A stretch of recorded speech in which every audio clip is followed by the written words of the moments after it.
So Nancy Pelosi wanted to remind all of us what an icon John Conyers was.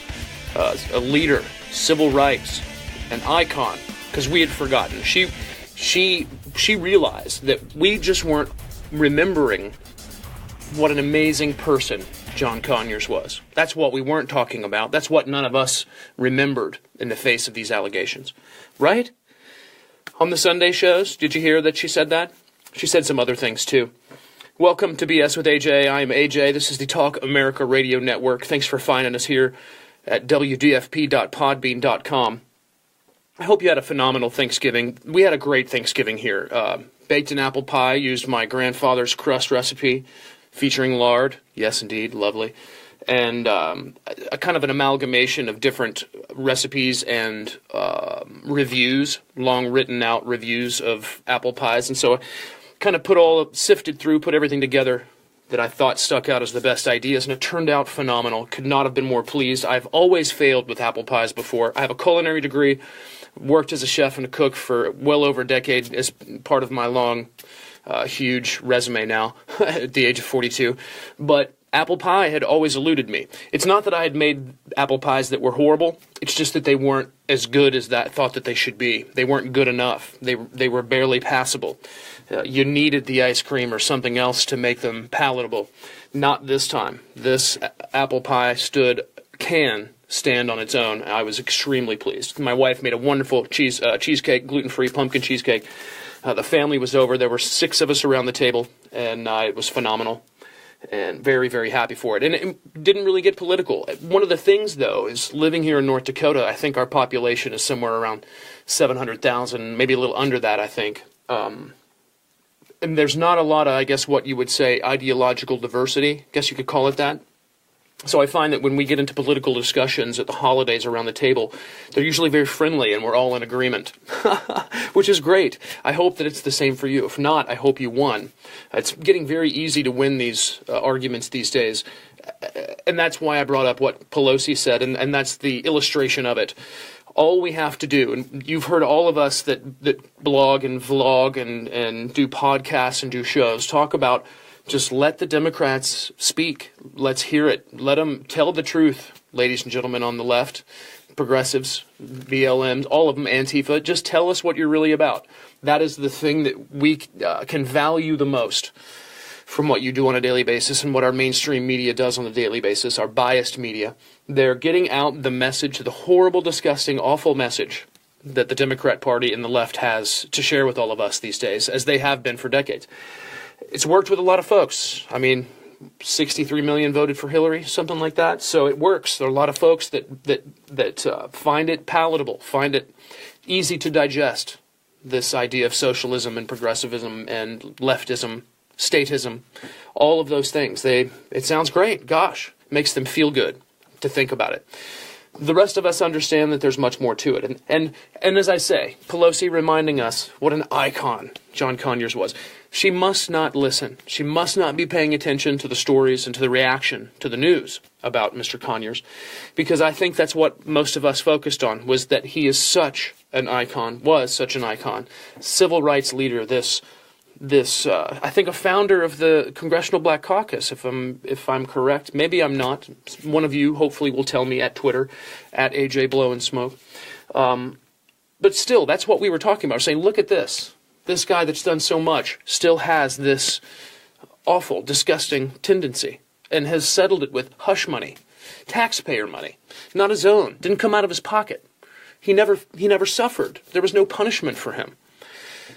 Gag order. That's the other thing Pelosi said on the show. Is that she was asked some question about whether or not she believes his accusers, and she says, well, have they come forward? Yeah, they came forward. That's why there was a settlement. That's why they got paid to shut up, so that he wouldn't have his spotless reputation become unspotless, because he's an icon, a civil rights leader. She comes out and goes on the Sunday show and does what she does as one of the biggest, or at least most important, representatives of the Democrat Party, and completely steps in it. It's just completely out of touch with reality. And we've talked about it for a really long time. The delusion of the left, the delusion of a Nancy Pelosi, and how it's shown to us through their own words and their own actions. Let's add to that. Old Johnny McCain can't remember which foot he injured, which ankle needs to be booted. There's photos. And you can confirm that it's just not a flipped one, because that's the first thing that went through my mind. It's like somebody just reversed an image here. But nope, you can see, because the buttons on the coat are on the same side. There would have had to have been lots of planning in order for it to be a reverse frame. And then he tweets that it was just that he had to favor that leg so much. It was his other leg started to just get really strained, and he needed to ease off on it, so he put the boot on that one. He expects us to believe that. Actually, no. He believes that we believe it and we accept it, and that he is saying something that is acceptable and that has now explained away his mistake in wearing his boot on the wrong foot. These people believe, well, they either believe that we are the dumbest organism on the planet, lower than whale excrement, that we have the intellect of single-cell organisms that feed on whale excrement. They have to either believe that, or they're willing to say it, not care, have no conscience, no guilt, they have no problem with simply lying, cheating and stealing and conniving and colluding and doing whatever it is that spikes their power adrenaline surge that they feel on a daily basis, holding the office that they've held over the decades they've held it, with the power that they have wielded in front of our eyes, especially with Johnny McCain and his resistance of Trump, and what we, the people, elected and put in office to get accomplished. It's a fascinating situation to watch, I believe.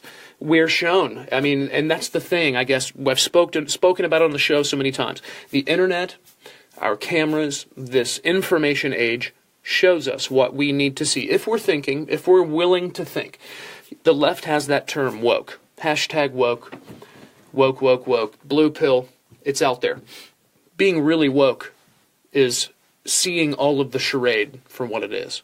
Seeing the kabuki theater for what it is. Seeing the saber rattling for what it is. Seeing it in every advertisement, every reality show, every utterance from some pre-taped, pre-written, pre-rehearsed, pre-recorded entertainment utterance. Even the live news feed. It's been written beforehand. It is preconceived. Understanding that and working, at least having some desire, motivation, and I would say some ability to sift through what it is you've just been told and what's been shared with you and what you've seen, and decide what it is that you can accept and know to be true. Accept is probably the wrong word, but know to be true. And that's a very challenging thing. It's something I don't think someone who's 18 can do. Most 18-year-olds aren't going to be able to do that because they simply haven't experienced enough. They haven't been through enough. They haven't, even if they've traveled from the time they were 12 to 18 and they've been to a dozen places around the world, they're still not experienced enough. They're not traveled enough. They've not been exposed to enough. They've not personally experienced enough to take in everything that's being blasted at us consistently every day. And process it and find the truth in it. And it's not necessarily a successful exercise just because we watch a 5-minute snippet of news. It takes the days and the weeks and the different sources and the adjustments and the corrections and the retractions. It's what proves to me, or at least what puts the little light off in my head that says we need to not react, certainly not immediately, to everything that we learn. Maybe not at all to most of the things that we learn, regardless of the source. We must understand and measure our reaction before we let it out, before we share it with the world, before it's on Facebook, before it's on Twitter. Because, again, there's some things not worth reacting to. And it's easy to get that egg on your face. It's easy to come out before, or try to come out before something, scooping this or that, and we end up falling flat on our faces. Don't get me wrong. We need that. We need the scoops. We need ideas. We need to be able to share those ideas and thoughts and suspicions and information. I'm just talking about weighing what we're reacting to, the information that we've heard, and weighing our reaction to it. It's a twofold thing where we see a New York Times headline. The example being, let's just do this. We see a New York Times tweet. They tweeted, it was today, the 26th, Sunday, I'm doing the show. Opinion: if you let boys be boys, they will murder their fathers and sleep with their mothers. This is an excerpt from the piece. That's what they chose to tweet. And it's one of those headlines that's designed to draw your attention. Obviously, it's an attention grabber. That's what headlines are supposed to do, and that one certainly fulfills that description. It's a piece called "The Unexamined Brutality of the Male Libido," and it's by what I assume to be a male. I don't know if this male is cisgendered or not. I don't know if he's one of the 44 or whatever the different kinds of sexual preferences. I'm sorry, I'm wrong. It's genders that are out there. Stephen Marsh, and you know what I'm guessing? I could be wrong. It might be Stephen Marsh. We'll talk about this piece. I read this piece. The headline, probably an unfair pull quote, but we'll talk about it. Thanks for tuning in. Some good stuff today. I hope you had a phenomenal Thanksgiving. Stay tuned. Check out the sponsors and be kind, and we'll be back in a moment with more. This is BS with AJ.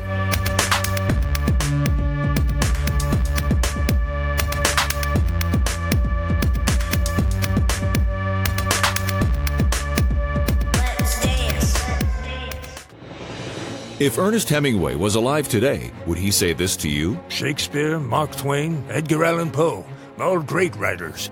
And after reading your book, I simply must add you to the list. Wait, you don't have a book yet. So make a free call to Page Publishing. Their expert staff can help you turn your book idea into a real book, a masterpiece that could someday make the bestseller list in hard copy and digitally all across the world. Page Publishing can help you completely take your idea for a book, write it, and publish it. So if you want to join the ranks of some of the most famous authors in the world, call now for a free information kit. Turn your book idea into publishing gold. Make a free call right now to Page Publishing. 800-378-2714. 800-378-2714. 800-378-2714. That's 800-378-2714. Are you tired of paying high prices for TV channels you don't watch? Of course you are. You want to watch and pay for the channels you like. Now you can take back control of your TV with Dish's Flex Pack. Get over 50 of America's favorite channels for just $39.99 per month, and then add the channel packs that you want. And your TV price won't go up for 2 years, guaranteed. Plus, when you call today, you'll get free standard installation in up to 6 rooms and a free HD DVR upgrade. Need more channels? Dish offers loaded channel lineups from $54.99 per month, featuring over 190 channels, and HBO is included for a full year. And for a limited time, GoDish will give you a $100 prepaid Visa card when you sign up and mention offer code GIFT100. Call now, 800-795-5573, 800-795-5573, 800-795-5573. Packages, prices, and promotions subject to change. Gift card courtesy of GoDish.com. Call for details.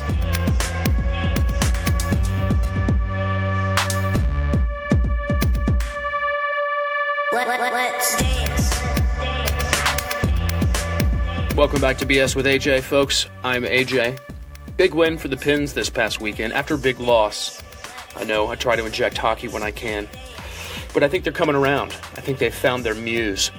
And once Malkin's back from injury, I think, we'll start seeing a stronger game from these boys, 60 minutes long, as this season progresses into the holidays. Hockey Talk on BS with AJ. It's the Talk America Radio Network. I brought up the misleading tweet by the New York Times, the bad pull quote from an article by a cisgendered male, I'm assuming. I hope I don't get in trouble for saying that, Stephen Marsh. The article is called, Opinion, The Unexamined Brutality of the Male Libido. And it's basically a piece of self-flagellation, beating a male beating his own back with the leather straps until they're bloody and pulped over the fact that he's a male and all of the perceived and known past transgressions throughout the history of mankind and all of humanity for all of the evil that has been done to the feminine part of our species. And he's just, his heart's broken, and he's at a moment of reckoning. Or at least he thinks that we all are at a moment of reckoning. I'm not going to read this entire piece to you. It's very, very wordy, as liberals are wont to do. They sprinkle in some words that are extremely obscure, hoping to cause the reader to feel uncomfortable because we don't know for sure what they mean when they use that word because we're not familiar with it, and they do that on purpose. They want to lay it on as thick as they can, the condescension and the elitism, and how this person is so much smarter than the rest of us, and if we just accept what we're reading, we're going to be better, and the world will be better. You might pick this up as well from this piece. But again, Stephen Marsh, The Unexamined Brutality of the Male Libido. The first bull quote from this is speaking about everything that's happened since Weinstein and this dam that's broken. To get to the piece, through sheer bulk, the string of revelations about men from Bill Cosby to Roger Ailes to Harvey Weinstein to Louis C.K. to Al Franken and this past week to Charlie Rose and John Lasseter have forced men to confront what they hate to think about most, the nature of men in general. This time the accusations aren't against some freak geography teacher, right? Some frat running amok in a southern college town. They're against men of all different varieties, in different industries, with different sensibilities, bound together solely by the grotesquerie of their sexuality. Moving ahead in the piece, he goes on to say, the fear of the male libido has been the subject of myth and of fairy tale from the beginning of literature. I'm going to pull away from this. Let's remember, this is the unexamined brutality of the male libido. So in the title of his piece, he talks about how this is something we just haven't ever looked at. It just isn't covered, we know nothing about it. It's this awful wound underneath a scab we have never picked. And there's just so much that's not known. But I think, ladies and gentlemen, what he's doing is he's defining it for us. He's telling us he's done the examining. He understands. It is, as he said in this, the grotesquerie of our sexuality. He understands it. He's figured it out. It's been unexamined before now, but Stephen Marsh, the New York Times, now gets it, and he's sharing his wisdom with us. To get back to the piece from this illustrious Mr. Marsh, fear of the male libido has been the subject of myth and of fairy tale from the beginning of literature. The beginning of literature. What else were the stories of Little Red Riding Hood or Bluebeard's Castle about? A vampire is an ancient and powerful man with an insatiable hunger for young flesh. Werewolves are men who regularly lose control of their bestial nature. Get the point? There is a line, obviously, between desire and realization, and some cross it and some don't, but a line is there for every man, and until we collectively confront this reality, the post-Weinstein public discussion, where men and women go from here, will begin from a place of silence and dishonesty. Oh. The masculine libido and its accompanying forces and pathologies drive so much of culture and politics and the economy while remaining more or less unexamined, both in intellectual circles and in private life. Here Mr. Marsh gives us a view of his ivory tower. Take this in. I live in Toronto, a liberal city in a liberal country, with Justin Trudeau for Prime Minister, a half-female cabinet, and an explicitly feminist foreign policy. That ivory tower is tall and white. The men I know don't actively discuss changing sexual norms, he goes on to say. So, I guess, what does he mean by that? Does he mean that because they already get it? I think he goes on to say we gossip and surmise about who a criminal is and isn't, and which of the creeps that they know are going to be outed this week, and they gossip. But I guess what he's saying is that they all get it already. They're in the upper crust. They're the folks who have been enlightened. They're woke, and the rest of us aren't. And it's all about this masculine libido. And it has these forces, and it causes these pathologies. And those pathologies and forces drive our culture and politics and economy, but we've never examined it. Moving on to the piece, a healthy sexual existence requires a continuing education, and men have the opposite.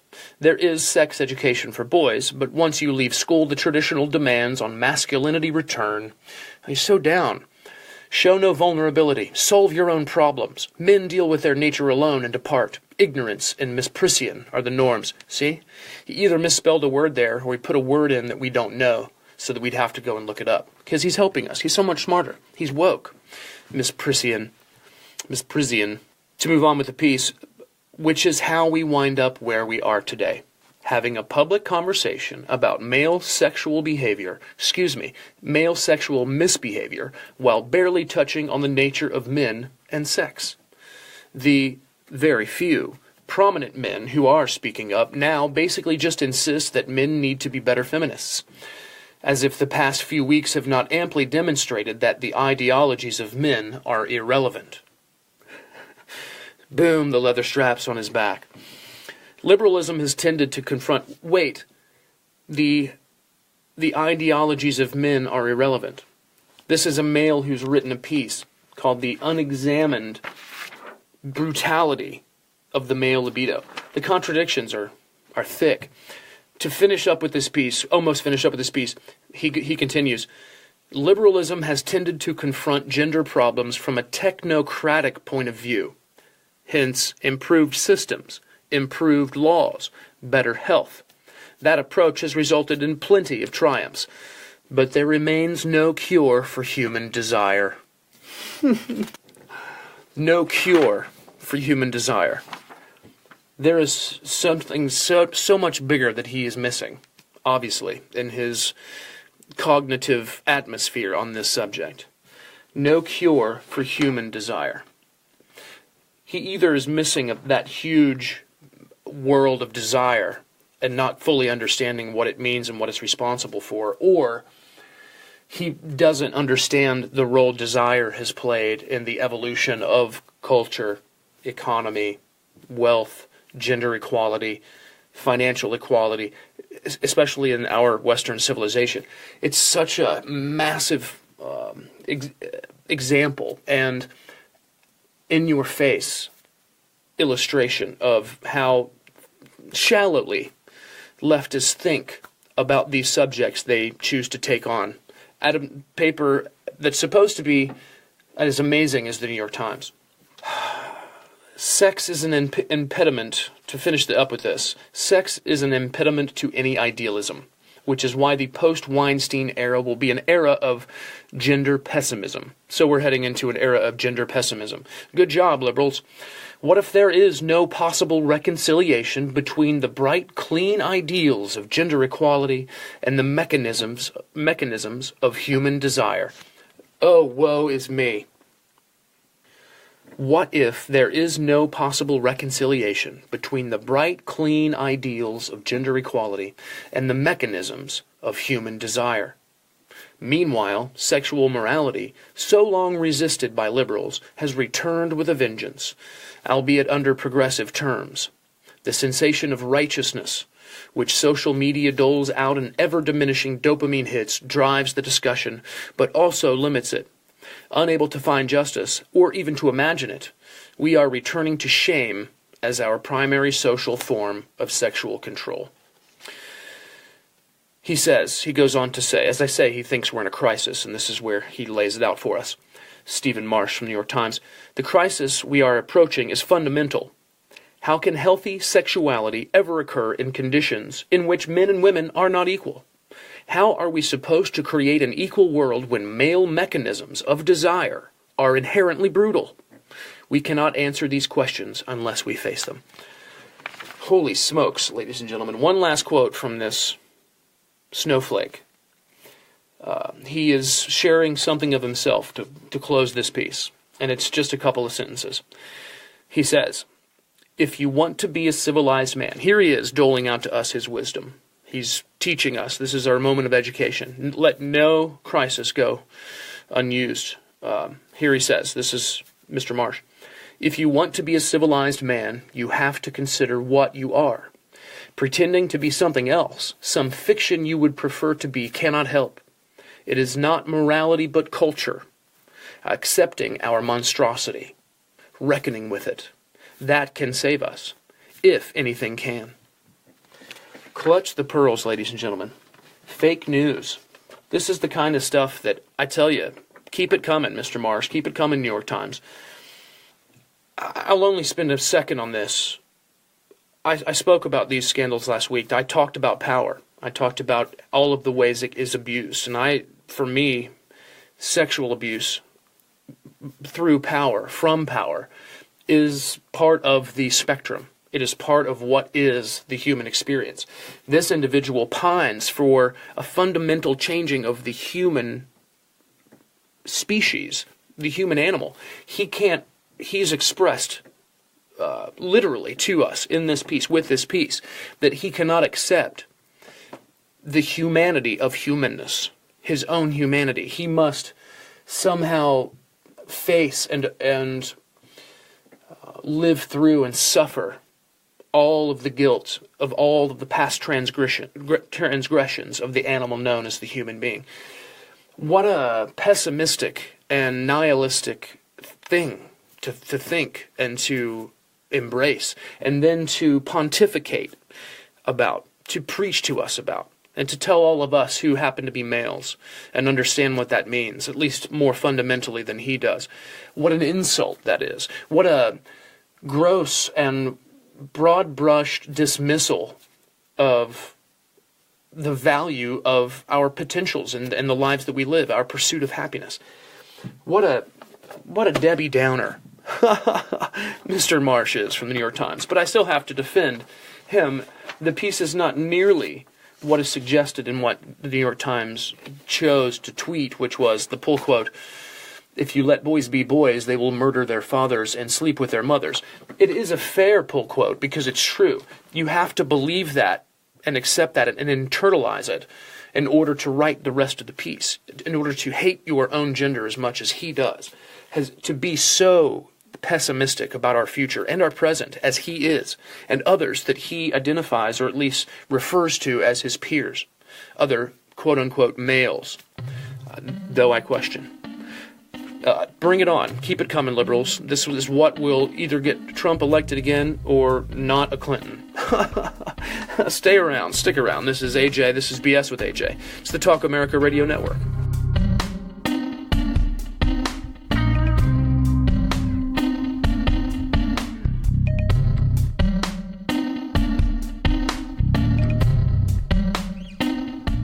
The following message is brought to you by Health Markets, your first choice when you need health insurance for your small business. Do you offer health insurance to your employees? Call us now and see if you can save money. Do you want to offer vision and dental to your employees? Call us. Do you think you're paying too much for your current health insurance? Call us. Do you want somebody else to do all the legwork and search thousands of health plans from over 180 health insurance companies nationwide? Call us. We're Health Markets, and thanks to a little-known solution, we could help your business save thousands of dollars on health insurance costs and save your employees money too. Our service is free. Don't miss the great savings. Call now. 800-472-5145. 800-472-5145. 800-472-5145. That's 800-472-5145. Health Markets Insurance Agency is DBA of InSphere Insurance Solutions, Inc., licensed in all states. Product availability varies. Do you use the expensive blue or yellow pills to charge your sex life? Are you thinking about it? What if we can promise you the same results for less than $3 a pill? If you're paying $20 a pill for the other pills, you're getting taken to the cleaners. Our pills deliver the exact same results for less than $3. You'll save more than $16 a pill for the same results. And right now, radio callers will get 44 blue or yellow pills for $120 with free discreet shipping. You can save more than $700 off pharmacy prices. Charge your sex life now and save a ton of money. Call now and get your 44 pills and save over $700 and qualify for free shipping. Stop overpaying and call right now. 800-296-1289. 800-296-1289. 800-296-1289. That's 800-296-1289.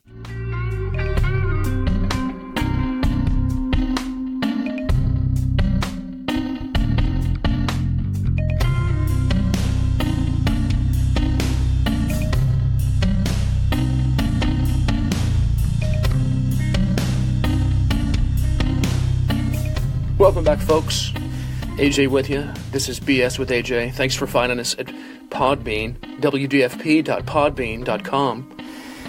Hopefully things will be back up and running soon across the network. Thank you for tuning in.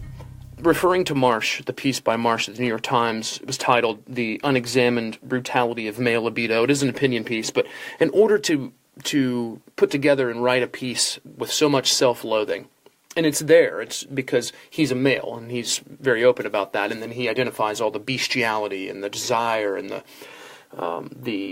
pathologies that come along with it, and how we'll never, ever live in full gender equality unless we face those issues and come to terms with it as males and accept our horribleness. And I talked about him missing the big point about what desire has done for civilization. The desire to not be hungry, the desire to not be cold, to not eat bad food, to not live in waste. It sounds rather flippant maybe, but it's absolutely true.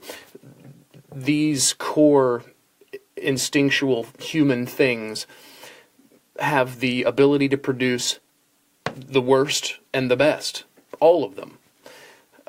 There's no, I guess he wants a pill, some kind of health or some kind of, well, I guess he wants education as well. It's this constant reminding ourselves of how horrible we are so we are not so horrible.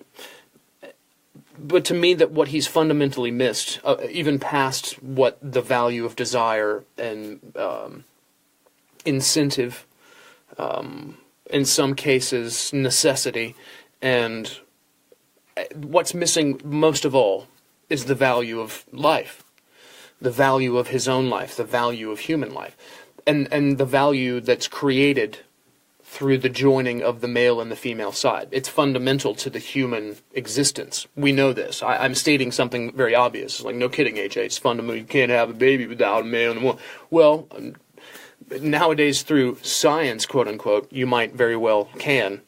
But that's the whole point of here. There's this thing here with liberals that I've spoken about often. It's the lack of value for human life. They believe there are too many of us on the planet. They want a lot less. They value the planet, the so-called environment, and the ecosystems and the climate much more than they value even their own human lives. I doubt that's actually true, but they'll speak that way, and they'll put that out there to convince other people to believe them and join them. They see humanity itself as the scourge, the cancer. It's something I've repeated on the show dozens of times. There is no value to our existence, all of us that aren't him, that aren't the liberal. Whatever liberal you meet, if you are not them, you have no value. You're not viable until you're screaming and breathing and lived past the SIDS phase. They have no value for human life. And so because that's one of the fundamental, basic, foundational things to morality, I think, I can't imagine anything more fundamental to a foundation of morality. But since they don't have that, the morality that they do develop and claim to cling so tightly to and to have so heavily is corrupt. There can never be a benefit to mankind, to humanity, to citizenship, through people who don't have at their core the value of human life. It's less than a house of cards. It's a sure way to damnation. Not in the biblical sense, in the realistic sense, in the real-time sense. That's what claims 100 million lives in a century through communism. That's what causes the government to put the bright side of eating hamsters in Venezuela. Was it hamsters? No, it was rabbits. That's what causes the misery and the suffering in all of these statist, socialist, communist states that we've seen fail time and time again. It's that lacking foundational understanding of the value of the human life and the human individual. It's the greatest part of what we have in this country. It is why all of these political battles are worth fighting. Because it isn't about how many cells you are. It's about what you are going to exist in once you have become this individual that we all find ourselves to be when we reach a certain age. It's a huge, massive undertaking. That's why we didn't progress as far as we have in a matter of weeks, months, and days. We did it in millennia.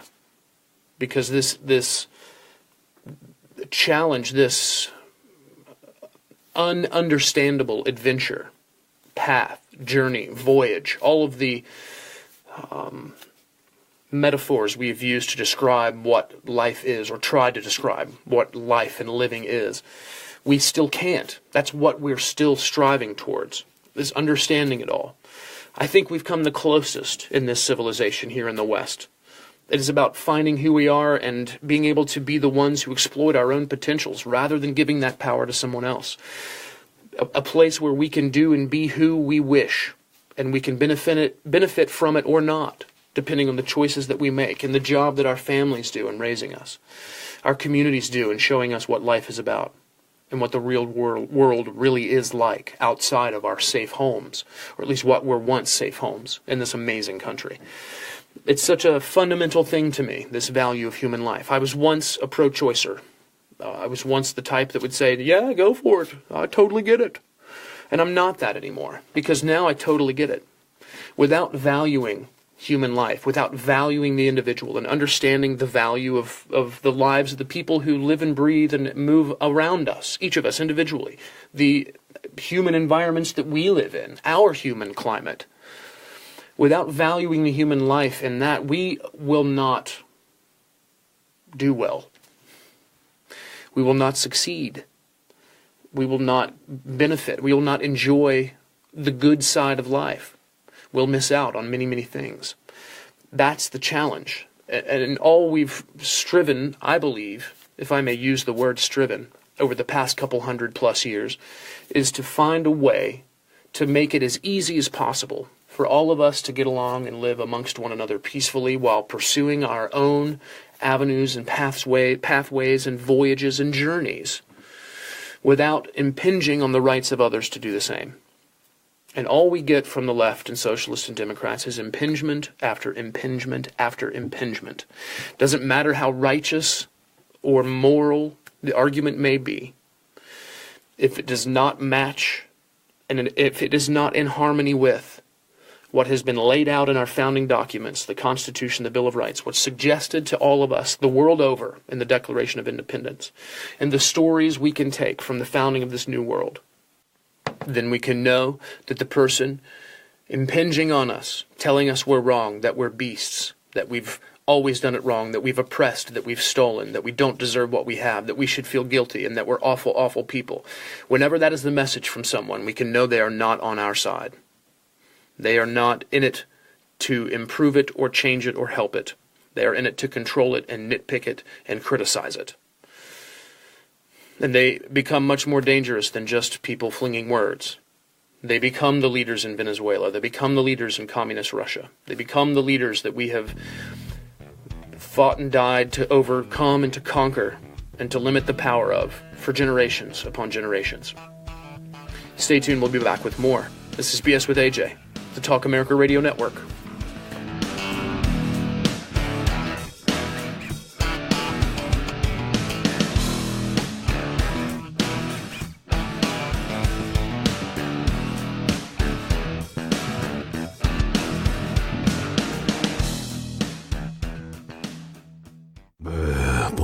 Man, I had a rough night's sleep. Boy, I got a letter from the IRS yesterday, and I just couldn't sleep. Man, I'm dying here. Somebody help me. IRS problems affect more than just your finances. If you're ready to take back control of your life and you owe more than $10,000, you need to call the Tax Doctor. Their expert staff can immediately protect you from the IRS and state collectors and get you the best possible tax settlement guaranteed. The IRS has recently released new programs geared in helping struggling taxpayers, where you may qualify to settle your tax debt and wipe out up to 85% or more of what you currently owe. If you owe $10,000 or more in back taxes, call the Tax Doctor right now. See if you qualify to pay less. 800-215-1727. 800-215-1727. 800-215-1727. 800-215-1727. What's your IRS problem? Do you owe back taxes? Is there a lien placed on your property? Have your bank accounts been frozen or seized? Have your wages been garnished? Are you being audited by the IRS? Are they sending you letters that demand actions and have urgent due dates? Well, solving your tax problems is as easy as calling Taxes 321. The IRS is the largest collection agency in the world. You need the best representation to give you peace of mind. You need experienced professionals that can cut through the red tape and stop the collection process. If you have a serious problem with the IRS, call the Taxes 321 network today. We'll get them off your back. 800-510-0338, 800-510-0338, 800-510-0338, 800-510-0338. If Ernest Hemingway was alive today, would he say this to you? Shakespeare, Mark Twain, Edgar Allan Poe, all great writers.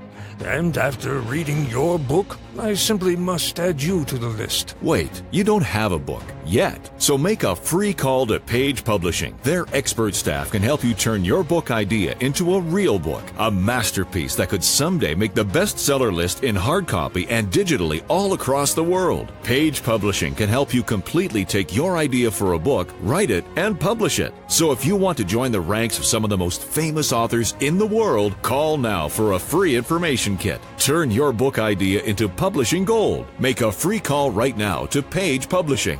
800-378-2714. 800-378-2714. 800-378-2714. That's 800-378-2714.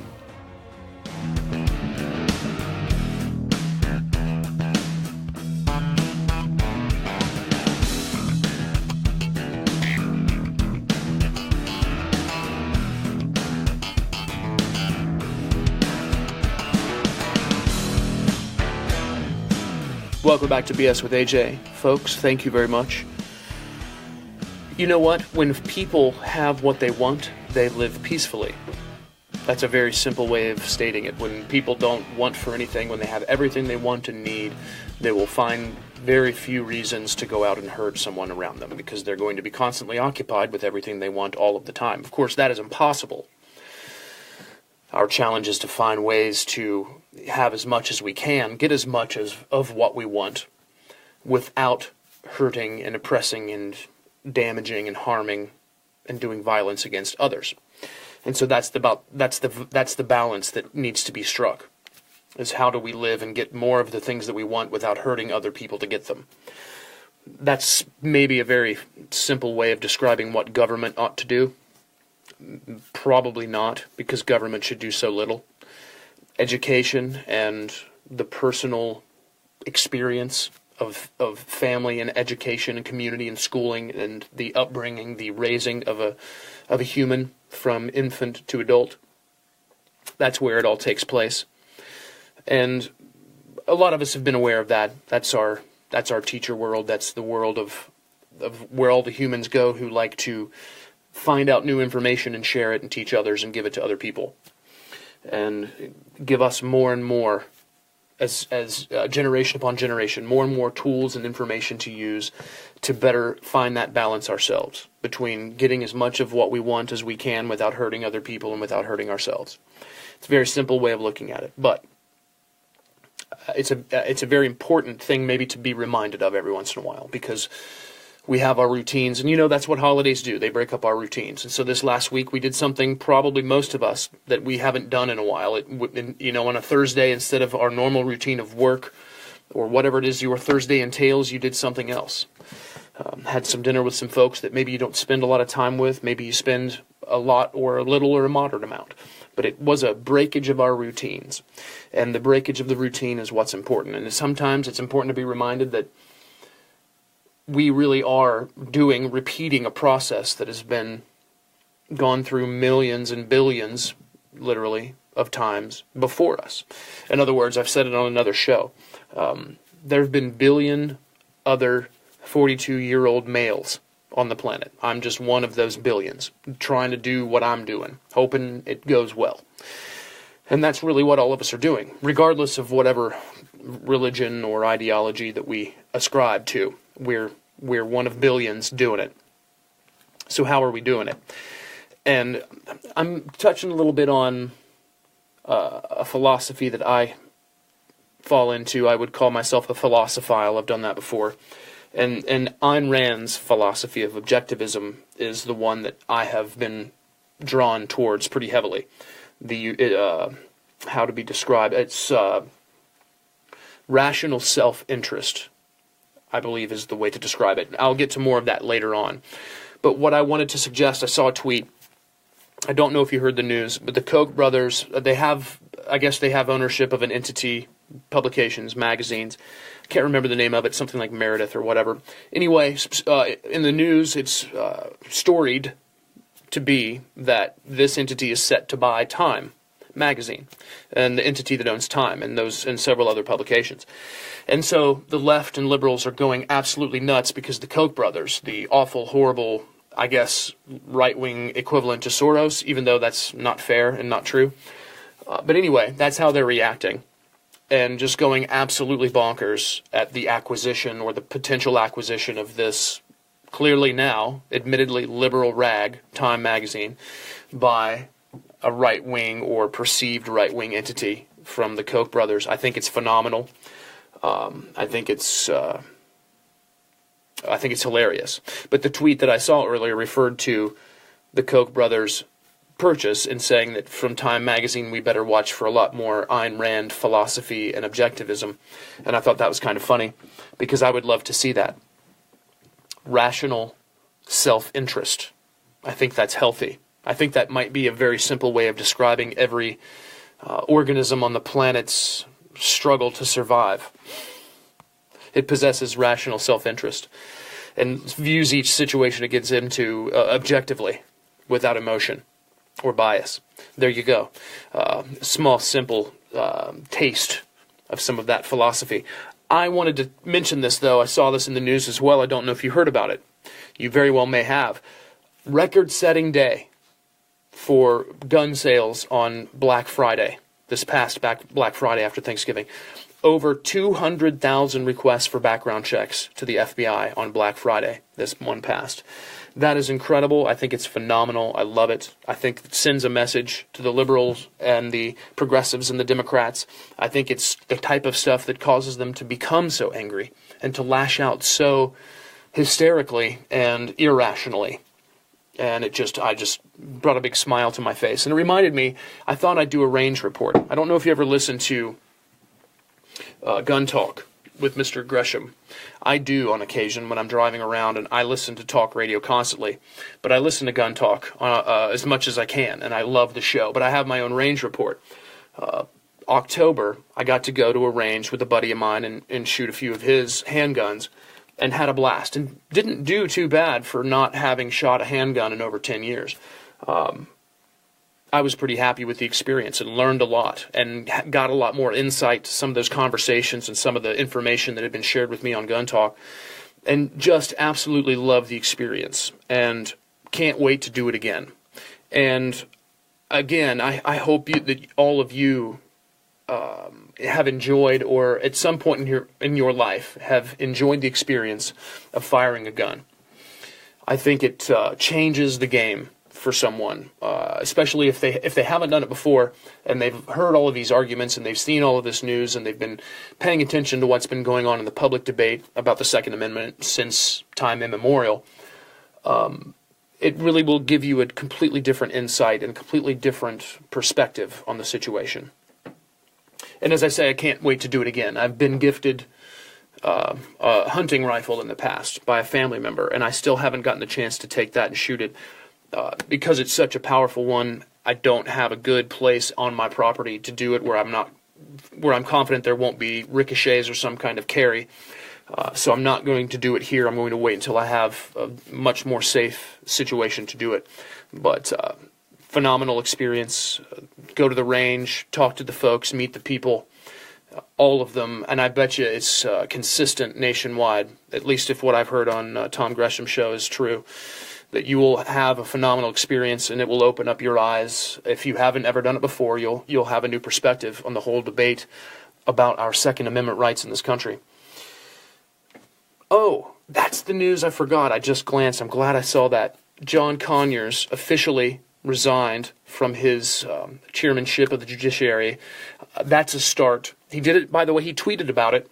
I thought that was interesting because tweeting is so, well, I mean, you know, President Trump's constantly criticized for tweeting, and his tweets this and his tweets that, but everybody tweets. For some reason, they don't like his tweets. I think it's just because he tweets them, because most of the time I think that what he tweets is exactly hilarious first and right on second, because I'm over the BS and the spin and the PR and the marketing and the condescension and the elitism. I'm so woke that I want to hear someone just have a conversation with me about what's going on, and I absolutely feel like that's what Mr. President Trump does with his speeches and his tweets, and I absolutely love it. Back to Ayn Rand. That's this week's book to shove in your skull. There's a book by Ayn Rand called For the New Intellectual. She was going at this back in the day. She was born in 1905. She first published a novel when she was, in 1936, it was We the Living. Anthem, another book by Ayn Rand, followed that. She published that in 1938. And then it was The Fountainhead in 1943 and Atlas Shrugged in 1957 that she achieved her highest successes. That's unique philosophy I was talking about, called objectivism. She gained some worldwide influence with that during that time. And she went on to lay out that philosophy with 3 different books, nonfiction, of course. The first, Introduction to Objectivist Epistemology. The second, The Virtue of Selfishness. And the third, Capitalism, the Unknown Ideal. They're all still available. And then she capped all that off later in her life with The Romantic Manifesto. I've not read all of these. I've read Anthem. I've read Atlas Shrugged. I've read The Fountainhead. I need to get the rest of those. This idea of rational self-interest is something that makes absolute and total sense. And as I read each of Ayn Rand's books so far that I've read, paragraph after paragraph, page after page, I'm like, this is just the absolute purest truth and logic and common sense and rationale that I've ever imbibed from a book of this kind. And I would so highly recommend, start anywhere you want. Anthem, The Fountainhead. For the new intellectual here, it's snippets of those books and different speeches by different characters that lay out the philosophy and the approach, that rational self-interest that she introduced to the world. And I hope, as I saw tweeted today, I hope that the Koch brothers start pushing objectivism and Ayn Rand and rational self-interest and all of these wonderful ideas down our throats through Time Magazine. I would love it, right? Thanks for tuning in this week. Thanks for checking out the sponsors and helping out the show. We will be back next week with more. Until then, stay tuned to the Talk America Radio Network. And in the meantime, be safe and bye, Earth.